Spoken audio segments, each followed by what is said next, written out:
Good afternoon दोस्तों। चलिए शुरू करते हैं।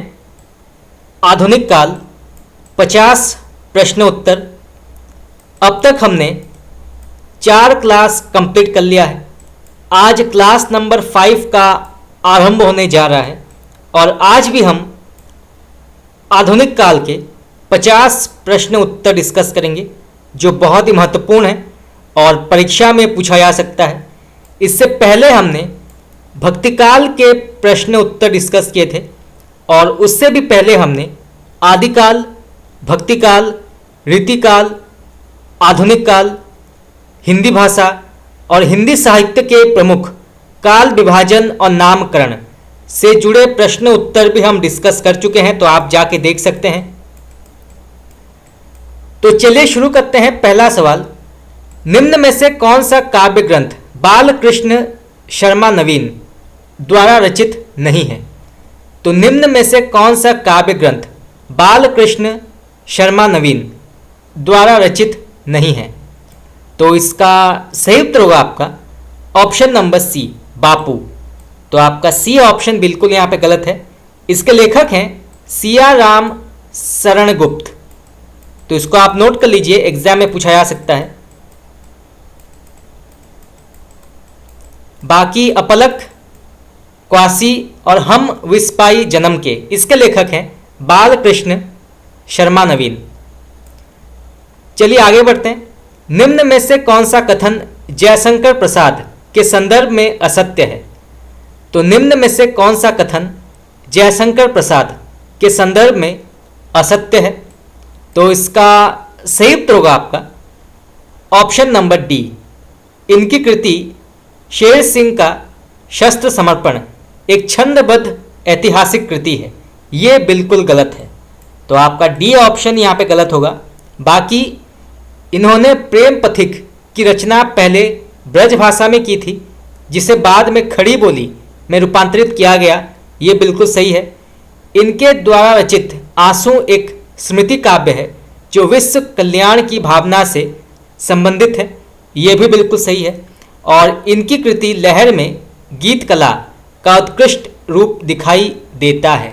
ये भी बिल्कुल सही है, परंतु आपका डी ऑप्शन बिल्कुल यहाँ पे गलत है। चलिए आगे बढ़ते हैं। निम्न में से कौन सा कथन सूर्यकांत त्रिपाठी निराला से संबंधित नहीं है? तो निम्न में से कौन सा कथन सूर्यकांत त्रिपाठी निराला से संबंधित नहीं है? तो इसका सही उत्तर होगा आपका ऑप्शन नंबर सी। इनकी परिमल और अनामिका, इनकी परिमल और गीतिका में दार्शनिक सत्य को रूपायित करने का प्रयास किया गया है। ये बिल्कुल गलत है। तो आपका सी ऑप्शन यहाँ पे गलत होगा। बाकी इन्होंने कुछ अरसे तक मतवाला और समन्वय का संपादन किया है। ये बिल्कुल सही है। इनकी रचनाओं पर दर्शन का प्रत्यक्ष और गंभीर प्रभाव है। ये भी बिल्कुल सही है। और तुलसीदास में इन्होंने भारतीय परंपरा के गौरवशाली मूल्यों की प्रतिष्ठा का प्रयास किया है। ये भी बिल्कुल सही है। तो आपका ए, बी और डी बिल्कुल सही है, परंतु इनकी परिमल और गीतिका में दार्शनिक सत्य को रूपायित करने का प्रयास किया गया है। ये बिल्कुल गलत है। चलिए आगे बढ़ते हैं। निम्न में से कौन सा कथन सुमित्रानंदन पंत के संदर्भ में गलत है? तो निम्न में से कौन सा कथन सुमित्रानंदन पंत के संदर्भ में गलत है? तो इसका सही उत्तर होगा आपका ऑप्शन नंबर बी। इनकी कविता परिवर्तन में कवि की ओजस्वी वाणी का प्रभाव दिखाई देता है। ये बिल्कुल गलत है। तो आपका बी ऑप्शन यहाँ पे गलत होगा। बाकी इनकी प्रथम कविता गिरजे का घंटा वर्ष 1916 में प्रकाशित हुआ था। ये बिल्कुल सही है। गुंजन इनका अंतिम छायावादी काव्य संग्रह कहा जाता है। ये भी बिल्कुल सही है। और ये अरविंद दर्शन से प्रभावित थे। ये भी बिल्कुल सही है, परंतु आपका बी ऑप्शन यहाँ पे गलत है। हरिवंश राय बच्चन के संदर्भ में कौन सा कथन असत्य है? तो हरिवंश राय बच्चन के संदर्भ में कौन सा कथन असत्य है? तो इसका सही उत्तर होगा आपका ऑप्शन नंबर सी।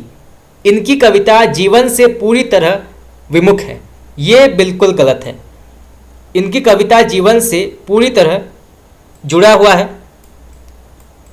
तो आपका सी ऑप्शन यहाँ पे गलत होगा। बाकी इनके द्वारा रचित प्रमुख काव्य संग्रहों पर उमर खयाम की रुबाइयों का प्रभाव है, ये बिल्कुल सही है। इन्होंने हिंदी में हालावाद का प्रवर्तन किया है, ये भी बिल्कुल सही है। और ये ठोस यथार्थ को पूरी तरह से ग्रहण नहीं कर पाए, ये भी बिल्कुल सही है।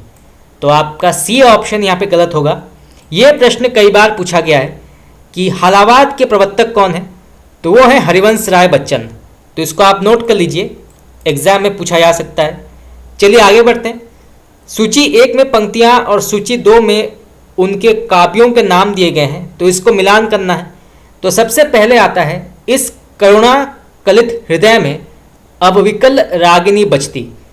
ये पंक्ति किस काव्य से लिया गया है? तो इस करुणा कलित हृदय में अब विकल रागिनी बजती, तो ये लिया गया है आंसू काव्य से, और इसके लेखक हैं जयशंकर प्रसाद। यह सच है बार बार हार हार में गया, ये कहाँ से लिया गया है? तो ये सच है बार बार हार हार में गया, तो ये लिया गया है अनामिका से। झड़ चुके तारक कुसुम जब रश्मियों के रजत पल्लव, ये कहाँ से लिया गया है? तो झड़ चुके तारक कुसुम जब रश्मियों के रजत पल्लव, तो ये लिया गया है दीपशिखा से। और कुमुद कला बन कल हासिनी अमृत प्रकाशिनी नभ वासिनी, ये लिया गया है वीणा काव्य से।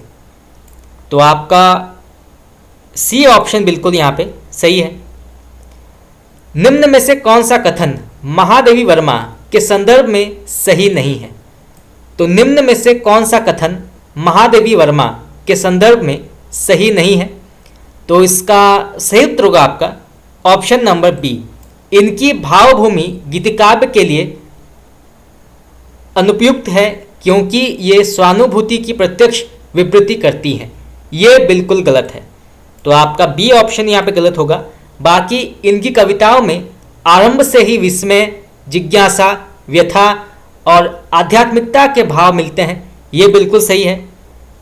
इन्होंने अपने अज्ञात प्रियतम के प्रति प्रणय निवेदन किया है, किंतु उनका प्रणय दुख प्रधान है, ये भी बिल्कुल सही है। और उनका दुखवाद किसी सीमा तक समाज कल्याण की भावना में संतृप्त है, ये भी बिल्कुल सही है। तो आपका बी ऑप्शन यहाँ पे गलत होगा। महादेवी वर्मा की रचनाओं में अधिकतर व्यथा, पीड़ा और दुख दिखाई देता है, इसीलिए जो है इनको आधुनिक काल का मीरा भी कहा जाता है। तो ये प्रश्न कई बार पूछा जाता है कि आधुनिक काल की मीरा कौन है? तो वो है महादेवी वर्मा। चलिए आगे बढ़ते हैं। रूप राशि प्रसिद्ध काव्य संग्रह के लेखक कौन है? तो रूप राशि प्रसिद्ध काव्य संग्रह के लेखक कौन है? तो इसका सही उत्तर होगा आपका option number A, doctor Ramkumar Verma. तो आपका ए ऑप्शन बिल्कुल यहाँ पे सही है। हो जाने दे गर्क नशे में, मत पड़ने दे फर्क नशे में, ऐसी पिला की विश्व हो उठे, एक बार तो मतवाला, साकी अब कैसा विलंब, भर भर ला तन्मयता हाला। तो साकी शीर्षक कविता की इन पंक्तियों के रचयिता कौन है? तो फिर से पढ़ते हैं। हो जाने दे गर्क नशे में, मत पड़ने दे फर्क नशे में, ऐसी पिला की विश्व हो उठे, एक बार तो मतवाला, साकी अब कैसा विलंब, भर भर ला तन्मयता हाला। तो ये पंक्तियों के लेखक कौन है? ये प्रश्न आपका एग्जाम में पूछा गया है, तो आप इसको नोट कर सकते हैं। तो इसका सही उत्तर होगा आपका option number B, Balkrishna Sharma Naveen. तो आपका बी ऑप्शन बिल्कुल यहाँ पे सही है। चलिए आगे बढ़ते हैं। हम दीवानों की क्या हस्ती, आज यहाँ कल वहाँ चले, काव्य पंक्तियों के लेखक कौन है? तो हम दीवानों की क्या हस्ती है, आज यहाँ कल वहाँ चले, काव्य पंक्तियों के लेखक कौन है? ये प्रश्न आपका नैक में पूछा गया है, तो आप इसको नोट कर सकते हैं। तो इसका सही उत्तर होगा आपका ऑप्शन नंबर डी, भगवती चरण वर्मा। तो आपका डी ऑप्शन बिल्कुल यहाँ पे सही है। चलिए आगे बढ़ते हैं। निम्न में से कौन सा काव्य ग्रंथ अज्ञेय द्वारा रचित नहीं है? तो निम्न में से कौन सा काव्य ग्रंथ अज्ञेय द्वारा रचित नहीं है? तो इसका सही उत्तर होगा आपका ऑप्शन नंबर डी, ओ अप्रस्तुत मन। तो आपका डी ऑप्शन बिल्कुल यहाँ पे सही है। इसके वास्तविक लेखक हैं भारत भूषण अग्रवाल। तो इसको आप नोट कर लीजिए, एग्जाम में पूछा जा सकता है कि ओ प्रस्तुत मन के लेखक कौन है? तो वो है भारत भूषण अग्रवाल। बाकी सागर मुद्रा, पहले सन्नाटा बुनता हूँ और क्योंकि मैं उससे जानता हूँ, इसके लेखक हैं अज्ञेय। तो सागर मुद्रा, पहले सन्नाटा बुनता हूँ और क्योंकि मैं उससे जानता हूँ, इसके लेखक हैं अज्ञेय। तो आपका डी ऑप्शन यहाँ पे गलत है। चलिए आगे बढ़ते हैं। निम्न में से कौन सा एक गीतिनाट्य नहीं है? तो निम्न में से कौन सा एक गीतिनाट्य नहीं है? तो इसका सही उत्तर होगा आपका ऑप्शन नंबर ए, चुंबन। ये गीतिनाट्य के अंतर्गत नहीं आता है, ये नाटक के अंतर्गत आता है। तो आपका ए ऑप्शन यहाँ पे गलत है। इसके लेखक हैं उग्र, अनध। ये गीतिनाट्य के अंतर्गत आता है। इसके लेखक हैं मैथिली शरणगुप्त। स्वर्ण विहान, इसके लेखक हैं हरिकृष्ण प्रेमी और ये भी गीतिनाट्य के अंतर्गत आता है। और तारा, इसके लेखक हैं भगवती चरण वर्मा, ये भी गीतिनाट्य के अंतर्गत आता है। तो आपका ए ऑप्शन यहाँ पे गलत है। प्रेमचंद द्वारा रचित इन कहानियों का कालक्रमानुसार सही अनुक्रम क्या है? तो प्रेमचंद द्वारा रचित इन कहानियों का कालक्रमानुसार सही अनुक्रम क्या है? तो इसका सही उत्तर होगा आपका ऑप्शन नंबर ए, पहले प्रकाशित हुई थी बूढ़ी काकी, इसके बाद कजाकी, इसके बाद की रात और फिर ईदगाह। तो आपका ए ऑप्शन बिल्कुल यहाँ पे सही है। पहले प्रकाशित हुई थी बूढ़ी काकी, इसके बाद कजाकी, फिर की रात और फिर ईदगाह। तो आपका ए ऑप्शन बिल्कुल यहाँ पे सही है। चलिए आगे बढ़ते हैं। जयशंकर प्रसाद कृत कहानियों का सही अनुक्रम क्या है? तो जयशंकर प्रसाद कृत कहानियों का सही अनुक्रम क्या है?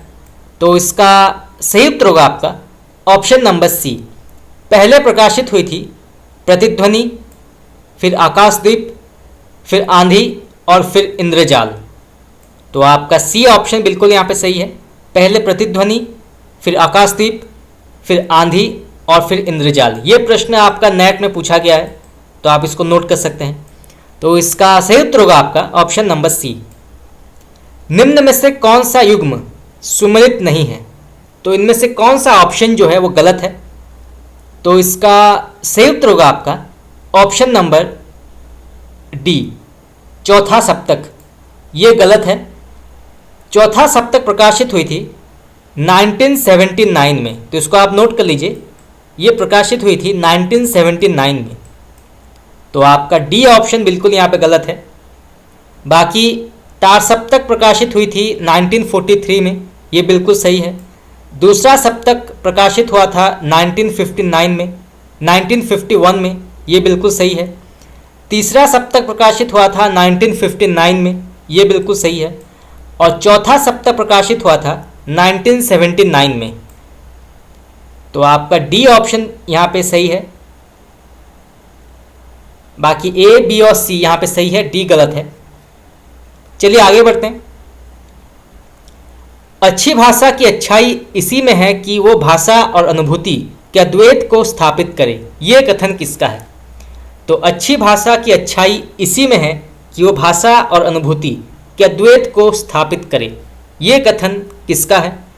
तो इसका सही उत्तर होगा आपका ऑप्शन नंबर ए, अज्ञेय।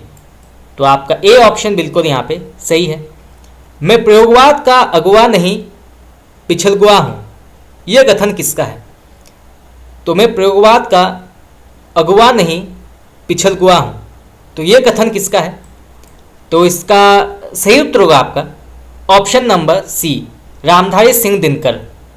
तो आपका सी ऑप्शन बिल्कुल यहाँ पे सही है। शाम की धूप प्रसिद्ध कविता के लेखक कौन है? तो शाम की धूप प्रसिद्ध कविता के लेखक कौन है? तो इसका सही उत्तर होगा आपका option number B, Girija Kumar Mathur. तो आपका बी ऑप्शन बिल्कुल यहाँ पे करेक्ट है। चलिए आगे बढ़ते हैं। अज्ञेय की कहानियों का सही अनुक्रम क्या है? तो पहले कौन सी कहानी प्रकाशित हुई थी, उसके बाद कौन सी हुई थी, ये जानना आवश्यक है।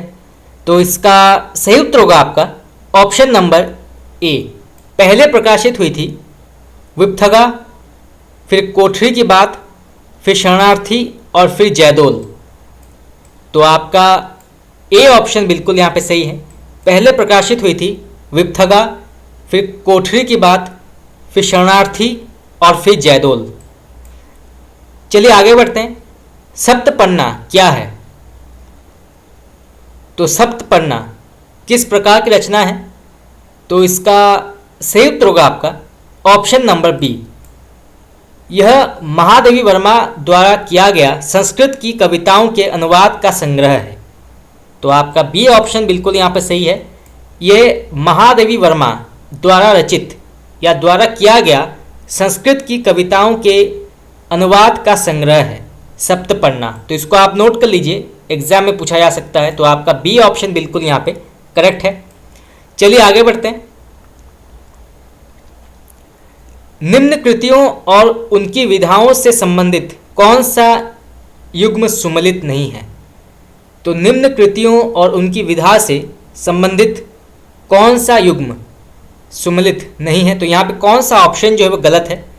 तो इसका सही उत्तर होगा आपका ऑप्शन नंबर सी, अंधा कुआं। ये उपन्यास के अंतर्गत नहीं आता है।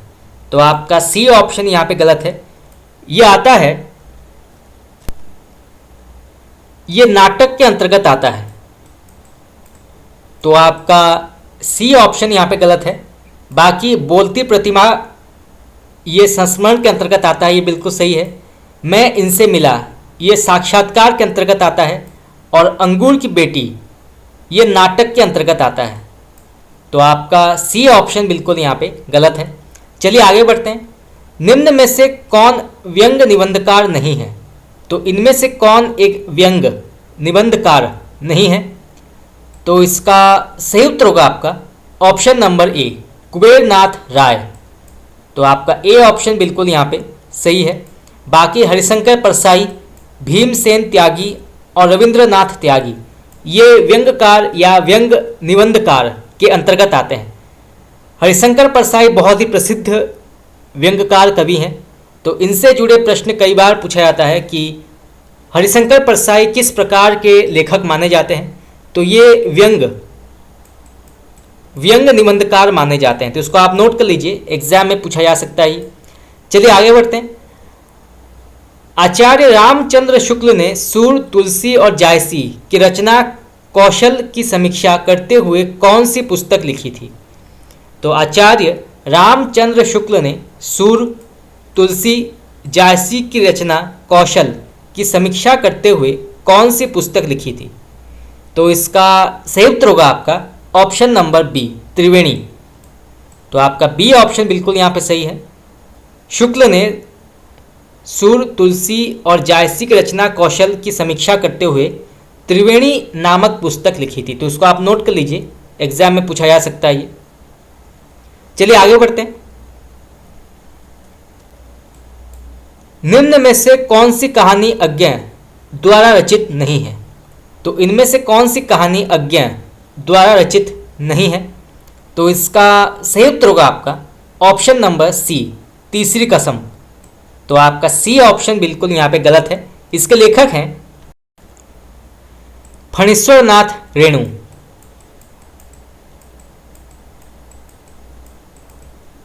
तो इसको आप नोट कर लीजिए, एग्जाम में पूछा जा सकता है। और सेव और देव, रोज और हिलिबोन की बतखें, इसके लेखक हैं अज्ञेय। परंतु आपका सी ऑप्शन यहाँ पे गलत है। चलिए आगे बढ़ते हैं।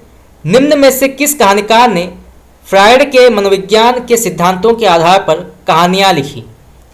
तो निम्न में से किस कहानीकार ने फ्रायड के मनोविज्ञान के सिद्धांतों के आधार पर कहानियाँ लिखी।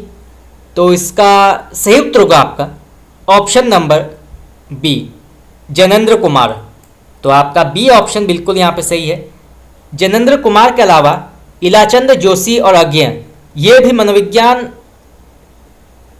मनोवैज्ञानिकता से जुड़े रचनाएं लिखते थे। तो आपका बी ऑप्शन बिल्कुल यहाँ पे सही है। चलिए आगे बढ़ते हैं। निम्न में से कौन सी कहानी जयशंकर प्रसाद की नहीं है? तो इनमें से कौन सी कहानी जयशंकर प्रसाद की नहीं है? तो इसका सही उत्तर होगा आपका ऑप्शन नंबर डी, सुखमय जीवन। इसके लेखक जयशंकर प्रसाद नहीं है। तो आपका डी ऑप्शन यहाँ पे गलत है। इसके वास्तविक लेखक हैं चंद्रधर शर्मा गुलेरी, इसके लेखक हैं। तो इसको आप नोट कर लीजिए, एग्जाम में पूछा जा सकता है कि सुखमय जीवन के लेखक कौन है। तो यह है चंद्रधर शर्मा गुलेरी। और देवव्रत, पुरस्कार और ममता, इसके लेखक हैं जयशंकर प्रसाद। बाकी सुखमय जीवन इसके लेखक हैं चंद्रधर शर्मा गुलेरी। चलिए आगे बढ़ते हैं। 11 अलग अलग लेखकों द्वारा लिखा गया उपन्यास कौन सा है? तो 11 अलग अलग लेखकों के द्वारा लिखा गया उपन्यास कौन सा है? तो इसका सही उत्तर होगा आपका ऑप्शन नंबर बी, 11 सपनों का देश। तो आपका बी ऑप्शन बिल्कुल यहाँ पे सही है, 11 सपनों का देश। इसमें जो है 11 अलग अलग लेखकों द्वारा लिखा गया उपन्यास है। तो आपका बी ऑप्शन बिल्कुल यहाँ पे करेक्ट है। चलिए आगे बढ़ते हैं। निम्न में उपन्यास और उपन्यासकारों का कौन सा ऑप्शन यहाँ पे गलत है? तो इनमें से कौन सा ऑप्शन गलत है? तो इसका सही उत्तर होगा आपका ऑप्शन नंबर बी, उसके हिस्से की धूप। इसके लेखक कृष्णा सोबती नहीं है। तो इसके लेखक हैं मृदुला गर्ग। तो इसको आप नोट कर लीजिए, एग्जाम में पूछा जा सकता है ये। बाकी काली लड़की इसके लेखक रजनी पनिकर, ये बिल्कुल सही है। नावें इसके लेखक शशि प्रभात शास्त्री, ये बिल्कुल सही है। और आपकी बंटी इसके लेखक हैं आपका बंटी, इसके लेखक हैं मनु भंडारी। बहुत ही प्रसिद्ध उपन्यास है ये आपका बंटी। तो आपका बी ऑप्शन बिल्कुल यहाँ पे गलत है। बाकी काली लड़की इसके लेखक रजनी पनिकर, नावें शशि प्रभा शास्त्री और आपका बंटी मनु भंडारी। तो आपका डी ऑप्शन बिल्कुल यहाँ पे गलत है। चलिए आगे बढ़ते हैं। सबही नचावत राम गुसाई व्यंग्यात्मक उपन्यास के लेखक कौन है? तो सबही नचावत राम गुसाई व्यंग्यात्मक उपन्यास के लेखक कौन है? तो इसका सही उत्तर होगा आपका ऑप्शन नंबर सी, भगवती चरण वर्मा। तो आपका सी ऑप्शन बिल्कुल यहाँ पे करेक्ट है। निम्न में से कौन सा उपन्यास निर्मल वर्मा का नहीं है? तो निम्न में से कौन सा उपन्यास निर्मल वर्मा का नहीं है? तो इसका सही उत्तर होगा आपका ऑप्शन नंबर बी, गर्म राख। तो आपका बी ऑप्शन बिल्कुल यहाँ पे सही है। तो इसके लेखक हैं उपेंद्र नाथ अश्क। तो इसको आप नोट कर लीजिए, एग्जाम में पूछा जा सकता है कि गर्म राख इसके लेखक कौन है? तो ये हैं उपेंद्र नाथ अश्क। इसके लेखक हैं निर्मल वर्मा नहीं है। बाकी वे दिन, लालटेन की छत और एक चिथड़ा सुख, इसके लेखक हैं निर्मल वर्मा। परंतु गर्म राख इसके लेखक हैं उपेंद्र नाथ अश्क। चलिए आगे बढ़ते हैं। शिवदान सिंह चौहान कृत लक्ष्मीपुरा किस विधा की रचना है? तो शिवदान सिंह चौहान कृत लक्ष्मीपुरा किस विधा की रचना मानी जाती है? तो इसका सही उत्तर होगा आपका ऑप्शन नंबर बी, रिपोर्ताज। तो आपका बी ऑप्शन बिल्कुल यहाँ पे सही है। लक्ष्मीपुरा जो है ये हिंदी साहित्य का प्रथम रिपोर्ताज माना जाता है। तो इसको आप नोट कर लीजिए, एग्जाम में पूछा जा सकता है। निम्न में से कौन सा नाटक डॉक्टर रामकुमार वर्मा का नहीं है? तो निम्न में से कौन सा नाटक डॉक्टर रामकुमार वर्मा का नहीं है? तो इसका सही उत्तर होगा आपका ऑप्शन नंबर ए, जय पराजय। तो आपका ए ऑप्शन बिल्कुल यहाँ पे सही है। बाकी जय वर्धमान, अग्निशिखा और संत तुलसीदास, इसके लेखक हैं डॉक्टर रामकुमार वर्मा। परंतु जय पराजय, इसके लेखक हैं उपेंद्र नाथ अश्क।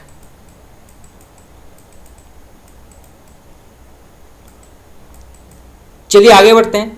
निम्न में से कौन सा लेखक ललित निबंधकार नहीं है? तो निम्न में से कौन सा लेखक ललित निबंधकार नहीं है? तो इसका सही उत्तर होगा आपका option number D, Ilachand Joshi. तो आपका डी ऑप्शन बिल्कुल यहाँ पे गलत है। इलाचंद जोशी जो हैं ये ललित निबंधकार के अंतर्गत नहीं आते हैं। बाकी विद्यानिवास मिश्र, कुबेरनाथ राय और अज्ञेय ये ललित निबंधकार के अंतर्गत आते हैं। चलिए आगे बढ़ते हैं। सरस्वती पत्रिका का प्रकाशन सन 1900 में कहाँ से शुरू हुआ था? तो सरस्वती पत्रिका का प्रकाशन सन 1900 से कहाँ से शुरू हुआ था? तो इसका सही उत्तर होगा आपका ऑप्शन नंबर सी, इलाहाबाद। तो आपका सी ऑप्शन बिल्कुल यहाँ पे करेक्ट है। चलिए आगे बढ़ते हैं।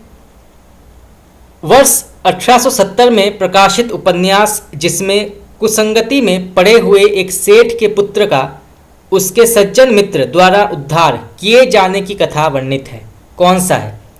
तो फिर से पढ़ते हैं। वर्ष 1870 में प्रकाशित उपन्यास जिसमें कुसंगति में पड़े हुए एक सेठ के पुत्र का उसके सज्जन मित्र द्वारा उद्धार किए जाने की कथा वर्णित है, तो वो कौन सा है? तो इसका सही उत्तर होगा आपका ऑप्शन नंबर सी, परीक्षा गुरु।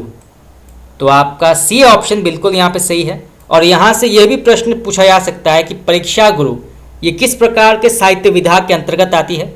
तो ये आती है उपन्यास के अंतर्गत और इसके लेखक हैं लाला श्रीनिवास दास। लाला श्रीनिवास दास, तो इसको आप नोट कर लीजिए, एग्जाम में पूछा जा सकता है। चलिए आगे बढ़ते हैं। पांड्य बेचैन शर्मा उग्र के उपन्यासों को साहित्य की संज्ञा देकर उनका व्यापक विरोध किसने किया था? तो इसका सही उत्तर होगा आपका ऑप्शन नंबर बी, बनारसी दास चतुर्वेदी। तो आपका बी ऑप्शन बिल्कुल यहाँ पे सही है। चलिए आगे बढ़ते हैं। स्वामी दयानंद सरस्वती के हिंदी विकास के संदर्भ में कौन सा कथन असत्य है? तो स्वामी दयानंद सरस्वती के हिंदी विकास के संदर्भ में कौन सा कथन असत्य है? तो इसका सही उत्तर होगा आपका ऑप्शन नंबर डी, इन्होंने हिंदी में खड़ी बोली गद्य का प्रादुर्भाव किया है। ये बिल्कुल आपका असत्य कथन है, तो आपका डी ऑप्शन यहाँ पे गलत होगा। बाकी इन्होंने हिंदी को आर्य भाषा नाम दिया, ये बिल्कुल सही है। इन्होंने प्रत्येक आर्य के लिए इस भाषा को पढ़ना आवश्यक ठहराया, ये भी बिल्कुल सही है। और गुजराती होते हुए भी इन्होंने अपनी प्रसिद्ध पुस्तक सत्यार्थी प्रकाश खड़ी बोली हिंदी में लिखी थी, ये भी बिल्कुल सही है। परंतु आपका डी ऑप्शन यहाँ पे गलत है। यह प्रश्न कई बार पूछा गया है कि सत्यार्थी प्रकाश इसके लेखक कौन है? तो ये हैं स्वामी दयानंद सरस्वती और ये लिखा गया था खड़ी बोली हिंदी में। तो यहाँ से दो प्रकार के प्रश्न पूछे जा सकते हैं, तो इसको आप नोट कर लीजिए। चलिए आगे बढ़ते हैं। आचार्य रामचंद्र शुक्ल के अनुसार आरंभ काल में इन चार लेखकों में किनकी भाषा सबसे चटकीली, मुहावरेदार और चलती हुई है तथा जो रंगीन और चुलबुली भाषा द्वारा अपना लेखन कौशल दिखाना चाहते थे? तो फिर से पढ़ते हैं। आचार्य रामचंद्र शुक्ल के अनुसार आरंभ काल के इन चार लेखकों में किनकी भाषा सबसे चटकीली, मुहावरेदार और चलती हुई है तथा जो रंगीन और चुलबुली भाषा द्वारा अपना लेखन कौशल दिखाना चाहते थे? तो इसका सही उत्तर होगा आपका ऑप्शन नंबर ए, इंशाअल्लाह खान। तो आपका ए ऑप्शन बिल्कुल यहाँ पे सही है। चलिए आगे बढ़ते हैं। निम्न में से किसके बारे में कहा गया है कि ये अत्यंत प्रतिभाशाली निबंधकार थे और बंगवासी द्वारा भाषा गढ़ने की टकसाल का काम करते थे? तो फिर से पढ़ते हैं। निम्न में से किसके बारे में ये कहा गया है कि ये अत्यंत प्रतिभाशाली निबंधकार थे और बंगवासी द्वारा भाषा गढ़ने की टकसाल का काम कर रहे थे? तो इसका सही उत्तर होगा आपका ऑप्शन नंबर सी, बाबू बाल मुकुंद गुप्त। तो आपका सी ऑप्शन बिल्कुल यहाँ पे करेक्ट है। चलिए आगे बढ़ते हैं। यह 7 अंकों का नाटक है, इसमें कथा का क्रम वही है जो तुलसीकृत रामचरितमानस में है। भारतेंदु हरिश्चंद्र ने इसे हिंदी का प्रथम नाटक माना है। तो फिर से पढ़ते हैं। ये 7 अंकों का नाटक है, इसमें कथा का क्रम वही है जो तुलसीकृत रामचरितमानस में है। भारतेंदु हरिश्चंद्र ने इसे हिंदी का प्रथम नाटक माना है। तो वो कौन सा है? तो इसका सही उत्तर होगा आपका option number D, Rewa Naresh Vishwanath Singh का आनंद रघुनंदन। तो आपका डी ऑप्शन बिल्कुल यहाँ पे सही है। आनंद रघुनंदन को भारतेंदु हरिश्चंद्र ने हिंदी का प्रथम नाटक माना है। तो इसको आप नोट कर लीजिए, यहाँ से प्रश्न पूछा जा सकता है। चलिए आगे बढ़ते हैं। निम्न में से कौन सा नाटक राधा कृष्ण दास द्वारा रचित नहीं है? तो निम्न में से कौन सा नाटक राधा कृष्ण दास द्वारा रचित नहीं है? तो इसका सही उत्तर होगा आपका ऑप्शन नंबर सी, अमर सिंह राठौर। तो आपका सी ऑप्शन बिल्कुल यहाँ पे सही है। चलिए आगे बढ़ते हैं। बाकी दुखिनी वाला, महारानी पद्मावती और धर्मालाप, ये जो है ये नाटक राधा कृष्ण दास द्वारा रचित है, परंतु आपका सी ऑप्शन यहाँ पे गलत है। इसके लेखक हैं, तो इसके लेखक हैं राधा चरण गोस्वामी। तो इसको आप नोट कर लीजिए, एग्जाम में पूछा जा सकता है। चलिए आगे बढ़ते हैं। भारतेंदु योगीन किस नाटक में स्वांगों की परंपरा का लिखित रूप दिखाई देता है? तो इसका सही उत्तर होगा आपका ऑप्शन नंबर ए, प्रहलाद नाटक में। तो आपका ए ऑप्शन बिल्कुल यहाँ पे सही है। जयशंकर प्रसाद के किस नाटक से एकांकी का सूत्रपात हुआ था? तो जयशंकर प्रसाद के किस नाटक से एकांकी का सूत्रपात हुआ था? तो इसका सही उत्तर होगा आपका ऑप्शन नंबर ए, एक घूंट। तो आपका ए ऑप्शन बिल्कुल यहाँ पे करेक्ट है। हिंदी में संख्या की दृष्टि से सर्वाधिक नाटक किसने लिखे हैं? तो हिंदी में संख्या की दृष्टि से सर्वाधिक नाटक किसने लिखे हैं? तो इसका सही उत्तर होगा आपका ऑप्शन नंबर बी, सेठ गोविंद दास। तो आपका बी ऑप्शन बिल्कुल यहाँ पे करेक्ट है। उपेंद्र नाथ अश्क के नाटकों का सही अनुक्रम क्या है? तो पहले कौन सा नाटक आया था, उसके बाद कौन सा आया था, ये जानना आवश्यक है।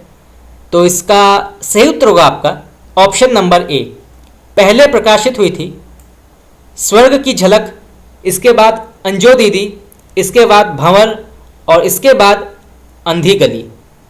तो आपका ए ऑप्शन बिल्कुल यहाँ पे सही है। चलिए आगे बढ़ते हैं। लक्ष्मी नारायण मिश्र के किस नाटक में स्त्री पुरुष के संबंधों की समस्या को उठाया गया है? तो लक्ष्मी नारायण मिश्र के किस नाटक में स्त्री पुरुष के संबंधों की समस्या को उठाया गया है? तो इसका सही उत्तर होगा आपका ऑप्शन नंबर सी, राक्षस का मंदिर। तो आपका सी ऑप्शन बिल्कुल यहाँ पे सही है। चलिए आगे बढ़ते हैं। मोहन राकेश कृत किस नाटक में महाकवि कालिदास की प्रसिद्धि से पूर्व की प्रेमिका मल्लिका के प्रेम, आत्मसमर्पण एवं करुण अवसान का मार्मिक चित्रण हुआ है? बहुत ही प्रसिद्ध ये नाटक है और इनसे जुड़े प्रश्न कई बार पूछा जाता है। तो फिर से पढ़ते हैं। मोहन राकेश कृत किस नाटक में महाकवि कालिदास की प्रसिद्धि से पूर्व की प्रेमिका मल्लिका के प्रेम, आत्मसमर्पण एवं करुण अवसान का मार्मिक चित्रण हुआ है?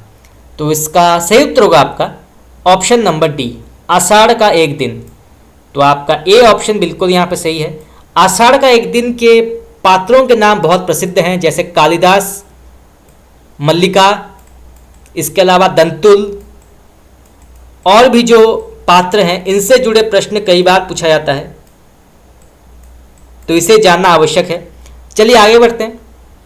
डॉक्टर लक्ष्मी नारायण लाल के किस नाटक में आदर्श और आर्थिक समृद्धि के द्वंद्वपूर्ण संबंध में पति पत्नी के संबंधों का विश्लेषण किया गया है? तो फिर से पढ़ते हैं। डॉक्टर लक्ष्मी नारायण लाल के किस नाटक में आदर्श और आर्थिक समृद्धि से द्वंद्वपूर्ण संबंध में पति पत्नी के संबंधों का विश्लेषण किया गया है? तो इसका सही उत्तर होगा आपका ऑप्शन नंबर डी, रात रानी। चलिए आगे बढ़ते हैं। सुरेंद्र वर्मा के